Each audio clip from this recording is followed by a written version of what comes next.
this is Buhay Parang Life, where we discuss issues about this thing called life. Today's issue, Legion of Mary. But before I give you our fabulous guest for this episode, I would like to invite you, my dear viewers, to please like, share, and subscribe to our YouTube channel and Facebook page. We also have an app, the Faith Watch app. So please download that app on your mobile device. We read and value your comments. So please feel free to write down your comments and suggestions below. So today, my pleasure and honor to present to you the officers of the Legion of Mary National Office. I would like to give you Liza, Glenn, and Olive. Magandang araw, magandang buhay sa inyong tatlo. Magandang araw, magandang buhay. Magandang buhay sa inyo. So okay, pag-usapan natin ng bakit ba tayo nasa Legion of Mary? Kasi narinig ko parang 100th year ba? Parang centennial ba? Yes. Ng Legion of Mary. Dito ba yan sa Pilipinas or internationally? Sa Worldwide. Worldwide. Okay, so tell our viewers about a short history of the Legion of Mary. Saan ba tong country nag-umpisa? Anyone of you? Yeah. Okay. The Legion of Mary was founded in Dublin, Ireland, and its founder was servant of God, Frank Duff. Servant of God na siya because yung cause for his beatification is underway. It was founded in Dublin, Ireland on September 7, 1921, on the eve of the birth of Our Lady. Yes. It was established, the first presidium happened, or the meeting happened in Myra House in Dublin, in Francis Street. So that's where it started with 15 ladies. 15 and of course, with ladies. founder Frank Duff and Father Toher. So, would you know ano ang nag-inspire dito sa taong ito to organize something like Legion of Mary? Would you know that? Mr. Olive? Olive? Happy kami. Oo, siguro kasi nakita niya talaga yung problema at that time sa Ireland, no, kung gaano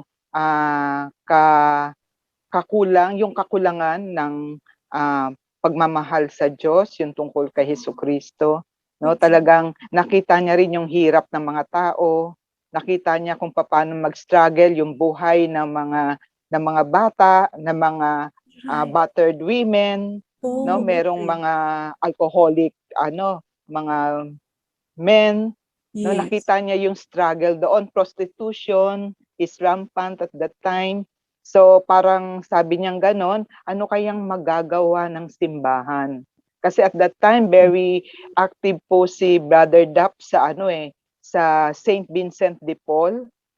All right. Oo. So sila talaga yung number one na tumutulong sa mga mahihirap, dumadalaw sa mga hospital, talagang kumakalinga sa mga talagang nangangailangan. So nakita niya yung problem doon at gusto niya pang i-expound paano pa ba makakatulong ang simbahan sa mga tao. And at that time yung government yata may struggle din po sa kung paano din nila talagang maibabalik ang tao, no, matutulungan ng tao. Parang, kumbaga, siguro that's the time na nakita ni Brother Duff yung mas maraming lay, mas maraming tutulong sa mga tao. So, dun nagsimula yung inspiration niya at talagang, siguro because of the grace of God din, ang biyaya din, no? Bigla na lang sumulpot yun without them knowing na talagang magsisimula ang Legion nung mismong eve ng birthday ng Blessed Mother. So, ano yan, Rita, no? Frank Duff was a member of the Society of St. Vincent de Paul. So he had been president of that conference. Ngayon, that time, he was working with a shoemaker, pangalan ay Gabet. So a short history lang. okay. And they were very involved in proselytizing kasi merong isang religion doon who gets people from the street, tapos pinapakain nila. Proselytism was then. So, nag-isip sila ni Gabet na stop yon. So, what they did, yung mga bata ay, yung mga batang, mga nasa street o mga tao, kinukuha nila for breakfast. And it started there. So, since ang Society of St. Vincent de Paul is involved with helping the poor, alam sa Yes. mga mahihirap, yun ang naging main apostolate nila. And then, one time, merong member ang Association of St. Vincent de Paul na nagtatrabaho sa Myra House.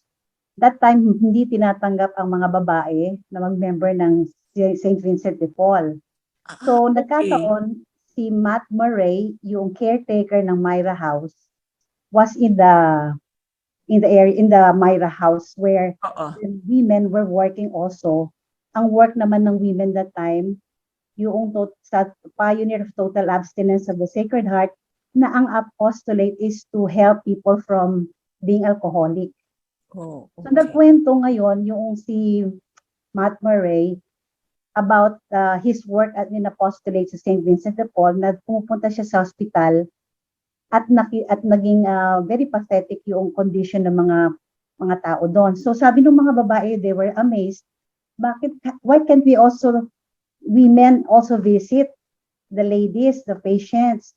So doon nag-start yun. Nag-umpisa yun slowly, gradually.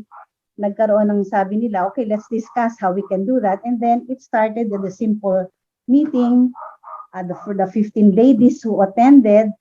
And then the rest is history. Nag-snowball na yon. Oo, kasi nga nagtataka ko kanina kung nasa St. Vincent de Paul na siya, why organize something? Because pala pang lalaki lang yung St. Vincent de Paul and there are women who wanted to help. Tama ba? Yes. Yes, Oo. So, oo. bali, ano yung naging mission? Ano yung, di ba, mga organizations may mission yan or core values? Ano ang mission and core values of the Legion of Mary? Glenn, do you want to talk about that? As far as I know, anyway, si Olive at saka si Lisa, these are our source of information ng mga Sorry. Lahat kami yan. Sige, Glenn. Sabihin mo Nag-aming lang, mga Glenn, pag ano. may gusto ka nang i-share. Anyway, Hirap. as far as I know, yung yung mission ng why the Legion of Mary was organized, it's because gusto nila na yung membership, yung mga members ng Legion of Mary ay maging spiritual, Yes. deepen their spirituality, and through the course of our apostolate, it should even more spiritualize us. Yan. Very Yeah, good. So, twofold kailan? ang Yes, actually. again. Sige. Sige, Lisa. Twofold ang purpose ng Legion of Mary. All right. Twofold purposes. So ang una is the spiritual development Mhm. ng members and the advancing of the reign of Christ in through our mother. Yun yung twofold nun eh. So first, spiritual formation and development at saka yung advancement of Jesus through Mary. Through Mary. So, kailan dumating ang Legion of Mary sa Pilipinas at sino ang nagdala? Paano nakarating dito yun from Yan, Dublin? alam ni Sister Olive. Lisa, for the record lang ha. Sister Olive ang oldest sitting Senatus officer, meaning she had been with the Legion for so many years. So, forte niya yan. So, she's the oldest, not necessarily in age, the experience of being a legionary. So, she had been Okay. president also of the Senatus bago ako. When you say Senatus, anong ibig sabihin yan? It's national actually, national yan. Kaya lang sa Pilipinas, dahil sa madami ng members, we had to create senatuses in one country. Normally yan kasi pag konti lang, one national senatus, ang highest council in a country. All right. But then because of the large membership of the Legion of Mary in the Philippines, we have 5 senatuses. Okay. So, malaki na. Senatus of Northern Philippines ang mother council. From us came the Senatus of Cebu, Senatus of Mindanao, which is in Cagayan de Oro, Bicolandia, and Western Visayas, Western and Visayas. Philippines. Okay. So, kailan Sister share Olive with yan. our viewers the beginnings of Legion of Mary in the Philippines? Okay. So kaya lang na-develop yung mga senatuses kasi hindi nakakayanin ng Manila ang administration. Kaya nag-delegate tayo ng mga another senatoses sa iba't ibang lugar ng bansa para sila yung makatulong, silang mga laga. Oo. Like for example, in Mindanao, the Senatos of Mindanao based in Cagayan de Oro, sila ang magmamanage ng Legion of Mary sa buong Yes. Mindanao, sa Oo. buong Cebu, Western Visayas, and Bicolandia. Ang So, Legion of Mary, So, so kailan yan started dumating? siya July 21, 1940. ang Legion of 1940. Oo, Alright. 1940. Sino ang nagdala? Paano nakarating? Well, actually yung isang pare, no, isang pare from Bicol, nasa seminary siya ng Bicol, nakita niya yung pagbasa siya ng isang article about the Legion of Mary. Sister Oli, si talagang- Agapito. Agapito si sa Father Kristan. Agapito. Oo. Sa Kristan. Father Oo. Agapito sa Kristan, siya yung nakabasa ng article about the Legion of Mary, and then he was able to contact yung Ireland regarding din sa tungkol sa Legion of Mary. Alright. So parang kumbaga sa madaling salita, nung na-receive yung kanyang communication, immediately Brother Dap nagpadala ng mga materials dito sa Philippines through Father Manuel Gracia. Actually si Father Manuel Gracia, CM, siya yung founder ng Legion of Mary dito sa Philippines. At the same time, may kasama siyang dalawang ladies, si Sister Pasita Santos na lawyer by profession, and si Sister Joaquina Lucas na professor sa Spanish sa UST. So nag-start ang Legion of Mary sa Hospicio de San Jose, sa kanilang yung Obrador. Ano ba yung Ano yung obrador? obrador? Sewing room. Sewing room kumbaga nila. doon nag-umpisa, doon sila nagkausap-usap. Oo, doon Okay. sila with 11 ladies. 11 ladies plus yung dalawang tinatawag naming co-foundress ng Legion of Mary, kasi sila talagang tumulong kay Father Gracia to spread the Legion of Mary from different parts of the world. Kahit gera nagtatrabaho pa rin Oo sila. nga. Oo, so from 11, okay. So from 11, mga ilan na ang membership ng Legion of Mary sa buong Pilipinas? So Rough siguro estimate. mga 2 million, both active and From auxiliary 11 members. Okay, now Actually during the war, yung gera noon, nakapag-establish pa sila ng 100 units kahit gera eh. kahit gera. Kahit Ganon gera. ang mga Pilipino Ganun sila, sa pagmamahal. talagang- kay Mama pero Mary. Yes. Pero nakakatuwa doon, hindi man lang sila nagalaw ng mga Hapones. Mhm. Nakaka-survive sila kahit gabi na sila dumating na, kasi sa Hospicio de San Jose parang yan eh, yung may curfew. Right. May curfew dyan. Isang kwento ni Sister Pasita Santos, yung talagang isa na sa nag-spread ng Legion of Mary sa Philippines. Inabot sila ng curfew, pero nakapasok pa rin sila. Hindi nila alam. Parang they were sabi niya, we were guided by the Blessed Mother for us to enter Hospicio de San Jose. Sabi niya gano'n. At that time. Kaya Yes. talagang tapos noon, marami ng mga tinrain na mga members. Kasi pagka member ka, you are expected na magiging future officer ka. Kaya sa meeting pa lang, yung training masyado ng mabigat, So kasi may mission ka eh. You will be sent to different areas of the Philippines. Oh, may May ganon, may ganon. training na May ganon. training. Ang Alright. training lang naman, you have to attend the meeting regularly, you listen about the apostolate encountered during the week, yung mga ganun ba? Tapos yung discipline in the Legion of Mary on how to go. Actually sa handbook pa lang nandoon na, babasahin mo na lang. Right. Yung pwede ka Okay. nang mag-organize kasi. So ito is from your own personal stories. What attracted you? Bakit ka naging legionary? And share some experiences as a legionary. Siguro unahin natin si Glenn. Okay. Ako, the reason why I continuously a member of the Legion of Mary, unang-una, it was the legacy of my mother. it was my mother who introduced this to me when I was 9 years old in the province in Bicol. 9 years old ka pa lang. Yeah, oo. I was then a junior, belonging to a presidium, a small group of juniors. We call them juniors before juniors.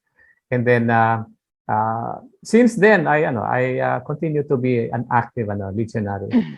And even even my wife is also legionary, and when my children were still young, they were active members of the Legion of Mary.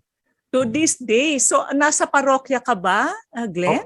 Opo, I'm involved here at the National Shrine of Our Lady of Lourdes in Retiro. Sa Retiro, oo. Mm-mm. Naku, nagsisimba ako dyan noon. Okay. So, Lisa, ikaw naman, what attracted you to, kailan ka ba naging member? Ako din, like Brother Glenn, it was my mother also who influenced me.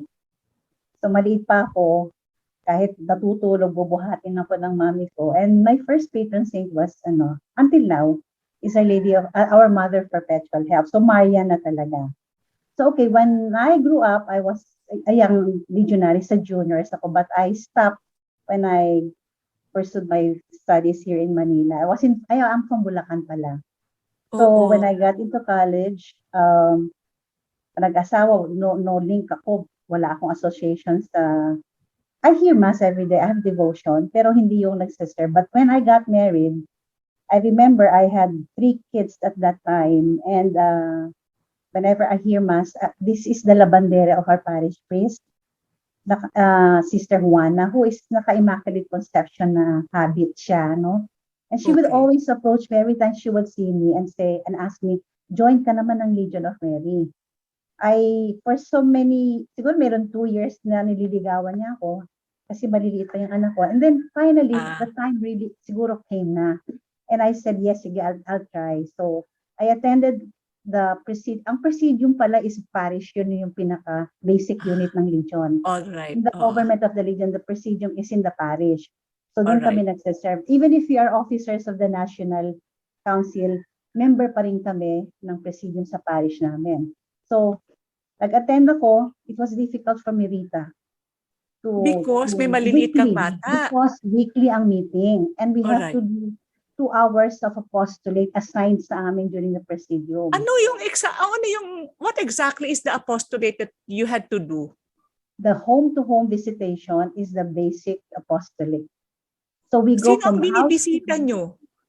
the people inside the house, the Para? family, to The talk to parish. them and bring Jesus to them with the company of Mary, just saying, hello, hi, we're your brothers and sisters in the church, whether they are Catholics or non-Catholics, kung tatanggapin kami ng non-Catholics, we talk to them.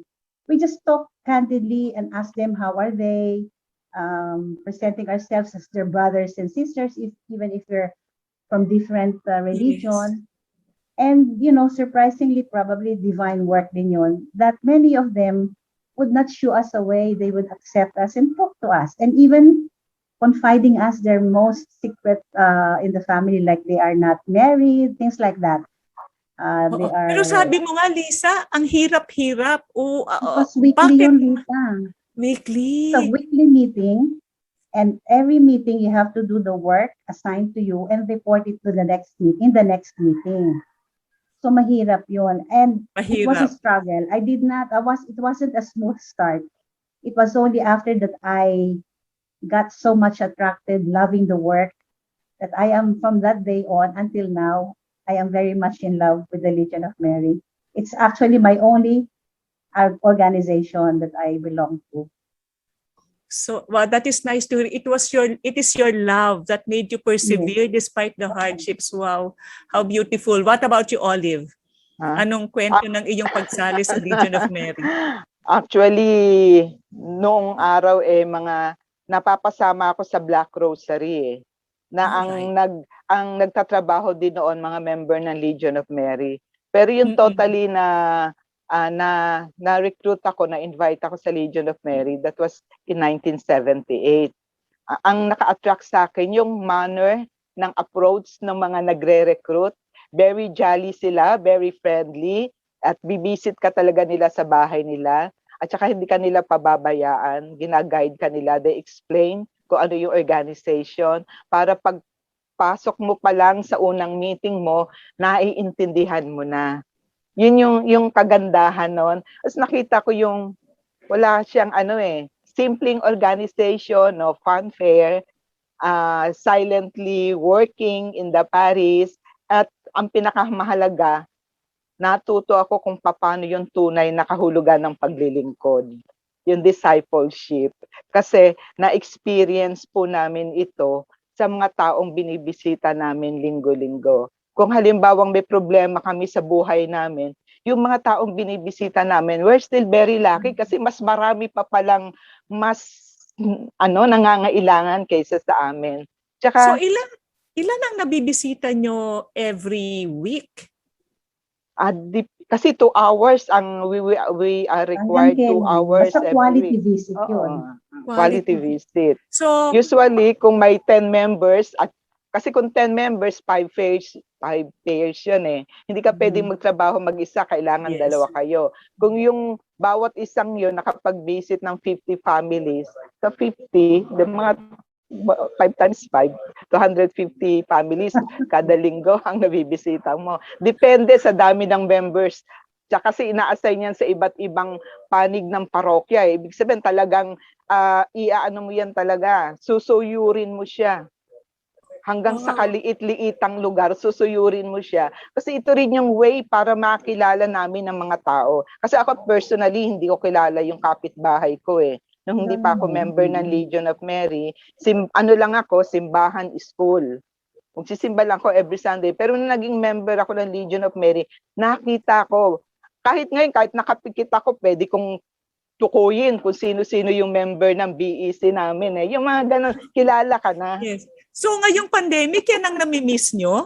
Yes. Yung visitation? Okay. Yes. Now, share with us if there's anything top of mind when I ask you your most memorable experience as you visit people in your parish as a legionary. Ano yung mga parang worth mentioning? Isa sa pinaka talagang significant personally sa akin, yung pagdalaw ko sa mga may sakit. Every week, talagang dinadalaw namin sila, kino-comfort namin sila. Hindi lang yung may sakit, kundi yung members ng family. Yes. Sinasabihan namin sila yung joy ng pag-aalaga, na merong indulgence, na dito ka pa lang, meron ka ng place sa langit sa pag-aalaga mo sa mga mahal mo sa buhay.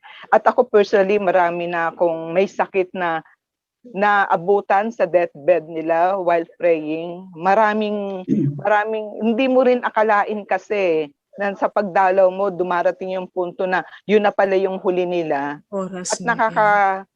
ako rin ako comfort, at nakikita ko rin yung joy ng family na at sa last moment ng member ng family nila, nakasama nila yung Diyos. Kaya yung isa sa apostolate ng Legion of Mary, especially in our National Shrine of Our Lady of Guadalupe kasi kami. Kaya talagang ang isa sa number one apostolate namin sa mga may sakit. At yung Legion of Mary sa buong parokya, yun yung number one na of course, may regular home-to-home visitation, pero may regular pa rin home-to-home visitation and a separate visitation sa mga may sakit. Kasi yung mga lay ministers, sinasamahan din namin sila pagka nagbibigay sila ng communion sa may sakit. 7 o'clock in the morning, nasa labas na kami. Uuwi kami mga tanghali. Wow. Yung mga ganon. Kasi commitment talaga, commitment. Glenn, ikaw, may naiisip ka bang kwento, top of mind sa iyong mga visitation? Actually, sa akin, sa mga visitation namin, very appreciative ang one family, very appreciative sila kasi ang sinasabi nila, meron palang nakakaalala sa amin. So it's really very yung masabi sa inyo, meron palang nakakaalala sa amin na na nakikipagkwentuhan na masasabi nila na kasi when we go to the families, we also kinukumusta namin kumusta ang ngayong pagdarasal, kumusta yung pagrorosaryo.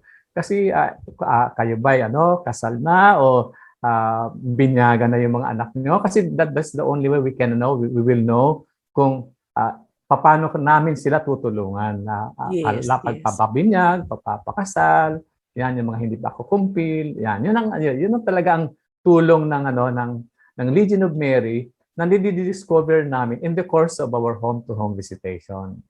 Thank you. What about you, Lisa? Shinare mo nga kanina, hindi lahat Katoliko. Of course, sa isang parokya, di ba? Sa isang pamayanan, hindi lahat Katoliko. Meron ka na bang naka-encounter na you know you had to defend the faith? Actually, Rita, I have 3 notable experiences that marked my life as a legionary. Unang-una, medyo nagagaral-gal ang boses ko. Kasi unang-una, it made me humble. Kasi meron kami ina-approach na mga bahay, talagang papalabisin ng aso, sasaraduhin yung gate nila, Okay. ayaw nilang pakausap. You know, we're just trying to make friends with them, revisit sila, but some are not really open. So, sasaraduhan ka ng gate, hindi ka sasagutin. And it is, kung bago-bago hindi ka malalim-lalim, or you're with Mary that time, magagalit ka eh. So it made me humble with so many experiences. And I think how Mary would think. So yun ang una ko na-experience in my home visitation. The second was, nung pumunta kami ng nag-peregrinatio profis, it's a Pilgrim for Christ work na sa malayong lugar. Pumunta kami sa remote area sa Bulacan, sa Sierra Madre Mountains, the Crostan River. And when we chanced upon a house, a nipa hut, may nakausap kami doon na matandang lalaki. You know what he said that really struck me? Na when we introduced ourselves as from the Catholic Church, ang sabi niya sa amin, bakit ngayon lang kayo? Kasi may nagpupunta doon yung mga And what did you say? iba-ibang religion nagpupunta, pero they hunger for their own brother as Catholics. So sabi niya, bakit ngayon lang kayo? Yun ang naisip ko, realization ko, ang dami na pala naming namimiss na tao mabisita dapat. Kumbaga, laborers are few, pero napakadaming pagtatrabahuhin sa Vineyard ni Christ. And the third was, nag-visit kami ng isang matanda for so many days, kasi hindi lang once kami nag-visit, Peter, we go back. No? Yes. Second visit, third visit, meron kami nabibisita na matandang may sakit who lives with her niece. Only it was second to the last visit namin, na nalaman namin siya pala ay former legionary. But she was a born again. Nag-born again siya. And nag-confess siya sa amin na siya ay born again because nakita niya yung pagmamahal namin sa kanya, na hindi namin siya, she felt probably the love we had. And then she said, alam niyo bang former legionary ako? And then when we came to know that, we brought a priest, we asked her permission kung pwedeng dalhan yung priest sa kanya. She was given the last sacrament, the anointing of the sick. And then the last time we knew, namatay na siya, but we were able to bring back the lady to her as what Mother promised to us. Alam mo, promise ng Mother Mary, once a legionary, you will always be a legionary. And even if you turn away from me, I will find a way through my soldiers, the legionaries, to bring you back to me. From then, ang sabi ko, it's really the working of the Blessed Mother for as long as you allow her to work in you. So the 3 experiences that I had. Okay, thank you so much. Final messages from each one of you. Alam niyo, we have over 200,000 subscribers in Faith Watch. Wow. This program is watched by many Filipinos all over the world. So, final message for our viewers. Siguro, gentlemen first. Ready ka ba, Glenn? Okay, my only message to our viewers, if you want to know more about Christ, you should know more. You should first know the Blessed Mother. Kasi for me, it is always the Blessed Mother who brings me always to Jesus Christ. Kasi kami dito sa Legion of Mary, we do not stop from knowing the Blessed Mother, loving the Blessed Mother. Ang feeling namin, the Blessed Mother always brings us to Jesus. Yan lang. Thank you, Glenn. Sinong susunod? Olive? Okay. Nakakatuwa nga no kasi sabi ko, this is my only organization in the Paris at nakita ko yung beauty ng pagiging member ng Legion of Mary. Sabi nga we legionaries are always working with Mary. No, we pray with Mary and we work with Mary. At every time na lumalabas kami, we are sure na ando ng Blessed Mother kasama namin to visit her children. No, we see Christ to people we visit and they see Christ in us hopefully because we were with the Blessed Mother. Sabi nga, the quickest and the surest way to Jesus is through the Blessed Mother. Kaya, and once you hold your rosary, you are also holding the hand of the Blessed Mother. Kasi talagang sigurado kami that we are protected. And if you want to really have a meaningful and colorful life as a servant of God, join the Legion of Mary because tuturuan kanya kung paano ang tunay na kahulugan ng paglilingkod. Yun lamang po. Thank you. Thank you, Olive. And Lisa? Okay, for all those your listeners, Rita, we invite you to join the Legion of Mary and share with us the joy of working with Mother Mary, who is, as Sister Olive said, the surest, the sweetest way to Jesus. You know, if man, sabi nga sa Gospels natin, if man was redeemed through Mary, Jesus entering Mary, and through Mary, the redemption was made possible for men.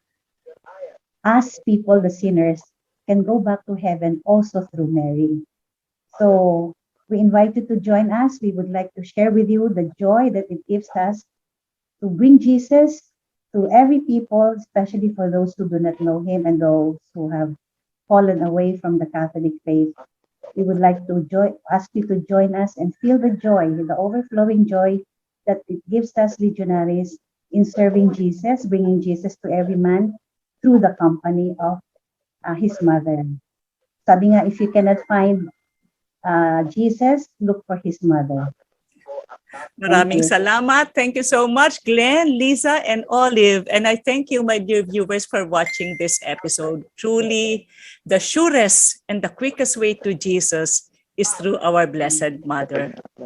This is Rita Dairip, reminding you today, haba-habaan po ang pasensya sapagkat ang buhay parang life.